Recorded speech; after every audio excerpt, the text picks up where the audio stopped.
Praise the Lord. கர்த்தருடைய பரிசுத்த நாமம் மகிமைப்படுவதாக. இன்றைய தியானம் எண்ணாகமம் 22ஆம் அதிகாரத்திலிருந்து 24ஆம் அதிகாரம் வரை. இந்த 3 அதிகாரங்களை நான் வாசித்து பார்க்கும்போது ஒரு காரியம் நமக்கு புரியும்.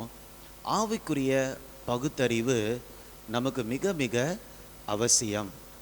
இந்த 3 அதிகாரங்களில் இந்த காரியம் மிக தெளிவாக தெரிகிறது. ஏனென்றால் இந்த உலகத்தை தேவன் அவருடைய வார்த்தையினால் உருவாக்கினார். அப்படி என்றால் இந்த உலகம் ஆவிக்குரிய தன்மையை உடையது. அது மாத்திரமல்ல, யோபு 38ஆம் அதிகாரம் 33ஆம் அதிகாரத்தை வாசித்து பார்க்கும்போது ஆவிக்குரிய நியமங்கள் மூலமாக தான் இந்த உலகம் இயங்கி கொண்டிருக்கிறது.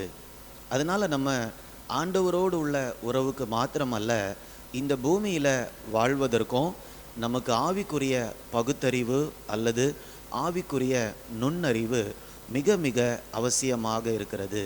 ஸோ இந்த தலைப்பின் கீழே ஒரு 3 காரியங்களை இந்த 3 அதிகாரங்களிலிருந்து இன்றைக்கு நாம் தியானிக்கலாம்.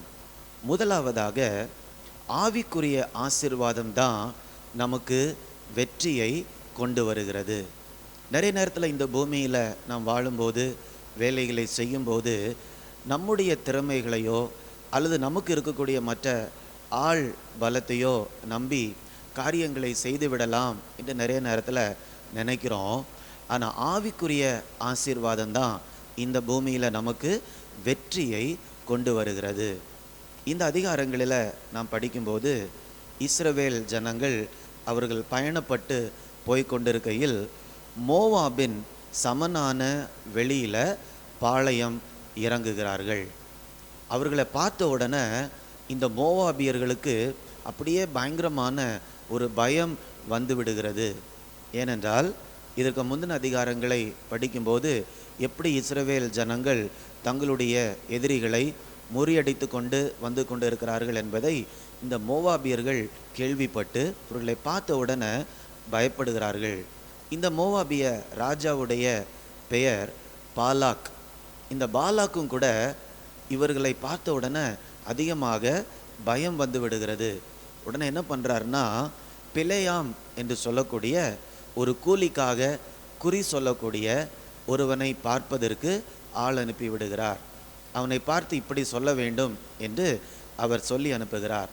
என்னவென்றால் 6ஆம் வசனத்தில் நம்ம படிக்கும்போது, அவர்கள் என்னிலும் பலவான்கள் ஆகிலும் நீர் ஆசீர்வதிக்கிறவன் ஆசீர்வதிக்கப்பட்டவன், நீர் சபிக்கிறவன் சபிக்கப்பட்டவன் என்று அறிவேன். ஆதலால் நீர் வந்து எனக்காக அந்த ஜனத்தை சபிக்க வேண்டும். அப்பொழுது ஒருவேளை நான் அவர்களை முறியடித்து அவர்களை இத்தேசத்திலிருந்து துரத்தி விடலாம் என்று சொல்ல சொன்னான். இந்த இடத்துல பாலாக் ராஜாவுக்கு ஆவிக்குரிய ஒரு அறிவு இருந்தது. இந்த இடத்துல அவருடைய தேசத்தில் இஸ்ரவேல் ஜனங்கள் கடந்து போகிறாங்க. அவர்களை பார்த்தாலே அதிகமாக பயமாக இருக்கிறது. ஆனால் அவருக்கு இருந்த ஆவிக்குரிய அறிவு என்னவென்றால், அவர்களை சபித்தா ஒருவேளை நான் என்ன பண்ணிடலாம், அவர்களை யுத்தத்தில் வென்று விடலாம் என்று. அதனால தான் அவர் சொல்கிறாரு, நீ சபிக்கிறவன் சபிக்கப்படவன். அப்போ பிலேயாமுக்கு ஆள் அனுப்பி விடுகிறார். இந்த வசனத்தில் நாம் பின்பதாக படிக்கும்போது கூட இந்த ஆவிக்குரிய உண்மையை நாம் கற்றுக்கொள்கிறோம்.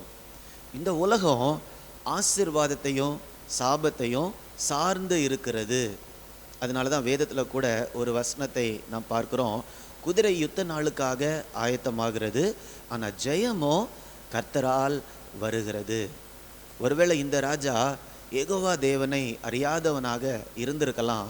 ஆனால் இந்த உலகம் எப்படி இயங்குகிறது என்பதை அவர் அறிந்திருந்ததுனால தான் இந்த நபரை வரவழைத்து இந்த காரியங்களை அவர் சொல்லுகிறார். நாமும் கூட இந்த நாட்களில் ஆண்டவருடைய ஆசீர்வாதத்தை சார்ந்து நாம் வாழ வேண்டும். நம்முடைய முயற்சிகளை நாம் செய்ய வேண்டும். ஆனால் அதிகமாக நாம் ஆண்டவருடைய ஆசீர்வாதத்தை சார்ந்து வாழும்போது ஆண்டவர் இந்த பூமியில் நமக்கு வெற்றியை தருகிறார். அடுத்த ஒரு ஆவிக்குரிய சத்தியத்தை நாம் கற்றுக்கொள்ளலாம். அது என்னவென்றால், தேவன் ஆசீர்வதித்தவர்களை யாருமே சபிக்க முடியாது. இந்த இடத்துல பிலேயாமை கூப்பிட்டு, நீ இந்த ஜனங்களை என்ன பண்ணு, சபித்து விடு என்று பாலாக் சொல்லுகிறார். உடனே பிலேயாம் என்ன செய்கிறாருன்னா, இந்த ஜனங்களை சபிப்பதற்கு முயற்சிகளை எடுக்கிறார். அவங்க பலியிட்டு பார்க்குறாங்க, எல்லாமே செய்கிறாங்க. ஆனால் ஆண்டவர் குறுக்கிட்டு, நான் தெரிந்து கொண்ட ஜனங்களை அல்லது நான் ஆசீர்வதித்திருக்கிற ஜனங்களை நீ என்ன பண்ணக்கூடாது, சபிக்கக்கூடாது என்று ஆண்டவர் சொல்லுகிறதை நாம் பார்க்கிறோம். அப்போ பிலேயாம் புரிந்து கொள்கிறார். 24ஆம் அதிகாரம் முதல் வசனம் என்ன சொல்லுகிறது என்றால், இஸ்ரவேலை ஆசீர்வதிப்பதே கர்த்தருக்கு பிரியம் என்று பிலேயாம் கண்டு கொள்ளுகிறார். இன்னும் 23ஆம் அதிகாரம் 23ஆம் வசனத்தை நாம் பார்க்கும்போது, யாக்கோபுக்கு விரோதமான மந்திரவாதமும் இல்லை, இஸ்ரவேலுக்கு விரோதமான குறி சொல்லுதலும் இல்லை. இந்த நாளில் நம்மையும் கூட ஆண்டவர் இப்படி தான், இந்த இடத்துல இஸ்ரவேல் ஜனங்களை ஆண்டவர் எப்படி ஆசீர்வதிச்சிருக்கிறாரோ அவருடைய ஆசீர்வாதம் அவர்கள் மேல் பலமாக இருந்ததுனால எந்த சாபக்கேதுவான காரியமோ அவர்களை அணுக முடியாது. அதே மாதிரி தான் இன்னைக்கு ஆண்டவரை பின்பற்றக்கூடிய நாம் ஒவ்வொருவரும் அவராலே அவ்வண்ணமாக ஆசீர்வதிக்கப்பட்டிருக்கிறோம். எபேசியருக்கு எழுதின நிருபம் 1ஆம் அதிகாரம் 3ஆம் வசனத்தை நாம் படிக்கும்போது, தேவன் ஆவிக்குரிய சகல விதமான ஆசீர்வாதங்களினாலும் நம்மை ஆசீர்வதித்திருக்கிறார். அப்போ அவரால் ஆசீர்வதிக்கப்பட்ட ஜனங்களாக இந்த பூமியில் நாம் வாழும்போது நம்ம தைரியமாக வாழ வேண்டும். ஏனென்றால் நமக்கு விரோதமான மந்திரமும் இல்லை, குறி சொல்லுதலும் இல்லை.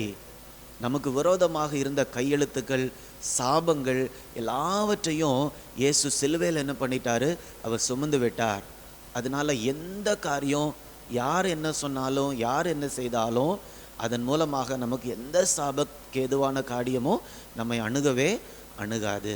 அதனால நம்ம தைரியமாக என்னை ஆண்டவர் ஆசீர்வதித்திருக்கிறார் அந்த விசுவாசத்தோட ஆண்டவர் நமக்கு நியமித்திருக்கிற ஓட்டத்தில் முன்பதாக நாம் செல்ல வேண்டும். மூன்றாவதாக ஒரு காரியம் என்னவென்றால், நமக்கு ஆவிக்குரிய கண்கள் தேவை. இந்த மாம்சத்திற்குரிய 2 கண்களை ஆண்டவர் நமக்கு கொடுத்திருக்கிறார். நம்மை சுற்றி நடக்கக்கூடிய காரியங்களை இந்த மாம்ச கண்களினால நம்மால் பார்க்க முடியும். ஆனால் நம்மை சுற்றி நடக்கக்கூடிய ஆவிக்குரிய காரியங்களை புரிந்து கொள்வதற்கு நம்முடைய ஆவியின் கண்களை கூட ஆண்டவர் திறக்கிறார். இந்த அதிகாரங்களில் நம்ம படிக்கும்போது குறிப்பாக 23ஆம் 22ஆம் அதிகாரத்தை நாம் படித்து கொண்டிருக்கும்போது, பிலேயாம் பாலாக்கை பார்ப்பதற்காக வந்து கொண்டிருக்கிற நேரத்தில் கர்த்தருடைய தூதனானவர் உருவின பட்டயத்தோடே அவருக்கு முன்பதாக எதிர்த்து நிற்கிறார். ஆனால் பிலேயாமால் என்ன பண்ண முடியல, அதை பார்க்க முடியல, கர்த்தருடைய தூதனை பார்க்க முடியவில்லை. ஆனால் அவர் பயணம் செய்த கழுதையால் என்ன பண்ண முடிந்தது, தனக்கு முன்பதாக இருக்கக்கூடிய தூதன் வழியை மறித்து கொண்டு நிற்கிறதை கழுதையால் பார்க்க முடிந்தது. ஆனால் பிலேயாமால் என்ன பண்ண முடியல, பார்க்க முடியல. தொடர்ந்து நீங்கள் படிக்கும்போது அந்த கழுதையை ஆண்டவர் பேச வைக்கிறார், கழுதையினுடைய வாயை திறக்கிறார், கழுதை பேசுகிறது. ஆனாலும் பிலேயாமுக்கு தெரியல, சுற்றி என்ன நடக்கிறதுங்கிறது தெரியலை. இதை தொடர்ந்து நம்ம 31ஆம் வசனத்தை படிக்கும்போது, அப்பொழுது கர்த்தர் பிலேயாமின் கண்களை திறந்தார். பிலேயாமுடைய கண்கள் திறக்கப்பட்ட உடனே தனக்கு முன்பதாக உருவின பட்டயத்தோடு நிற்கக்கூடிய கர்த்தருடைய தூதனை அவர் கண்டு கொள்ளுகிறார். அப்போ தான் அவருக்கு தெரியுது, சுற்றி என்ன நடக்கிறது, எதனால் என்னுடைய கழுதை இந்த மாதிரி செய்து கொண்டு இருந்தது என்பது அப்போ தான் அவருக்கு புரிகிறது. அதன் பின்பு பிலேயாம் அவரை பற்றி சொல்லும்போது, குறிப்பாக 24ஆம் அதிகாரத்தில் நாம் படிக்கும்போது, கண்கள் திறக்கப்பட்டவன் உரைக்கிறதாவது என்ற வார்த்தையை ஆங்காங்கே நீங்கள் பார்க்க முடியும். இப்போ பிலேயாமுடைய கண்களை ஆண்டவர் திறந்தபோது ஆவிக்குரிய உலகத்தில் அவரை சுற்றி என்னென்ன காரியங்கள் நடக்குங்கிறத அவரால் பார்க்க முடிந்தது. இன்றைக்கும் ஆண்டவரை நாம் பின்பற்றுகிறோம். நிறைய நேரத்தில் நம்முடைய வாழ்க்கையை சுற்றி என்ன நடக்கிறது என்பதை நம்மால் புரிந்து கொள்ள முடியலை. நமக்கு இருக்கிற ஞானத்தை எல்லாம் பயன்படுத்துகிறோம், அறிவை பயன்படுத்துகிறோம். ஆனாலும் இது ஏன் இப்படி நடக்குது, இதை என்னால் புரிந்து கொள்ள முடியலையே என்று நம்ம அதிக நேரத்தில் நாம் கலங்குகிறோம். அதனால தான் நம்ம ஆண்டவரை பார்த்து கேட்கணும், ஆண்டவரே என்னுடைய ஆவிக்குரிய கண்களை திறந்துருளுங்க, சுற்றி என்ன நடக்கிறதுங்கிறத நான் புரிந்து கொள்ளும்போது தான் சரியான தீர்மானங்களை என்னுடைய வாழ்க்கையில் நான் எடுக்க முடியும். அப்போ தான் ஆண்டவர் விரும்பக்கூடிய விதத்தில் என்னால் வாழ முடியும். இந்த 3 விதமான ஆவிக்குரிய இந்த அறிவு நமக்கு இருக்குமானால் ஆண்டவர் எதிர்பார்த்தபடி, ஆண்டவர் நினைத்தபடி இந்த பூமியில் நம்முடைய ஆவிக்குரிய வாழ்க்கையை நான் வாழ முடியும். நம்முடைய வாழ்க்கையினுடைய எல்லா பகுதியுமே ஆண்டவர் ஆள வேண்டும் என்று விருப்பப்படுகிறார். ஆனால் இந்த ஆவிக்குரிய அறிவு அல்லது நுண்ணறிவு, பகுத்தறிவு நமக்கு இருக்கும்போது தான் நம்முடைய வாழ்க்கையினுடைய ஒவ்வொரு பகுதியிலையும் கர்த்தர் என்ன செய்கிறார் என்ற அறிவு நமக்கு இருக்கும். நம்முடைய உறவுகளில் கர்த்தர் என்ன செய்கிறார், நமக்கு நடக்கக்கூடிய தீமைகளில் கர்த்தர் என்ன செய்கிறார், நம்முடைய வாழ்க்கையில் வரக்கூடிய தடைகளில் ஆண்டவருடைய சித்தம் என்ன, இந்த சூழ்நிலையில் ஆண்டவர் என்னை என்ன கற்றுக்கொள்ள வேண்டும் என்று நினைக்கிறார். இப்போ இந்த ஆவிக்குரிய அறிவு, ஆவிக்குரிய விவேகத்தில் நம்ம வளரும்போது தான் ஆவிக்குரிய வாழ்க்கையில் நாம் முன்னேற முடியும். இந்த ஒரு கிருபையை நமக்கு ஆண்டவர் இந்த நாளில் தர வேண்டும். அதற்காக நம்ம ஆண்டவரை நோக்கி பார்க்கலாமா? அன்பின் பரலோக பிதாவே, நாங்கள் வாழக்கூடிய உலகம் ஆவிக்குரிய தன்மையுடையதாக காணப்படுகிறது. நாங்கள் எங்களுடைய ஆவிக்குரிய அறிவில் வளரத்தக்கதாக ஆண்டவர் கிருபை தரும்படியாக நாங்கள் ஜெபிக்கிறோம். கர்த்தராலே ஜெயம் வருகிறது நாங்கள் பார்க்குறோம் அப்பா. எங்களுடைய முயற்சிகளினால் அல்ல, எங்களை சுற்றி என்ன நடக்கிறது என்பதை நாங்கள் தெளிவாக புரிந்து கொள்ளக்கூடிய கிருபையை ஆண்டவர் எங்களுக்கு தரும்படியாக நாங்கள் ஜெபிக்கிறோம் தகப்பனே. ஆண்டவர் அப்படியாக இதை பார்த்து கொண்டு இருக்கக்கூடிய ஒவ்வொருவருடைய ஆவிக்குரிய கண்களையும் ஆண்டவர் இந்த நேரத்தில் திறக்கும்படியாய் ஜெபிக்கிறேன். ஒவ்வொருவரும் வேதத்தை படிக்கும்போது அவர்களுக்கு புரியும்படியாய் ஜெபிக்கிறேன். ஒவ்வொரு வசனத்துக்கு பின்பதாக மறைந்திருக்கக்கூடிய ஆவிக்குரிய உண்மையை, ஆவிக்குரிய சத்தியங்களை ஒவ்வொருவரும் புரிந்து கொள்ள ஆண்டவர் கிருபை தரும்படியாய் ஜெபிக்கிறேன். தங்களுடைய வாழ்க்கையில் நடக்கக்கூடிய காரியங்களை ஆவிக்குரிய கண்களோடு பார்த்து சரியான தீர்மானங்களை எப்பொழுதும் எடுத்து உம்மை பிரியப்படுத்தி வாழ ஆண்டவர் கிருபை தரும்படியாய் ஜெபிக்கிறேன். மீட்பர் இயேசுவின் மூலம் கேட்கிறேன் ஜீவனுள்ள நல்ல பிதாவே. ஆமேன், ஆமேன். God bless you. God bless you.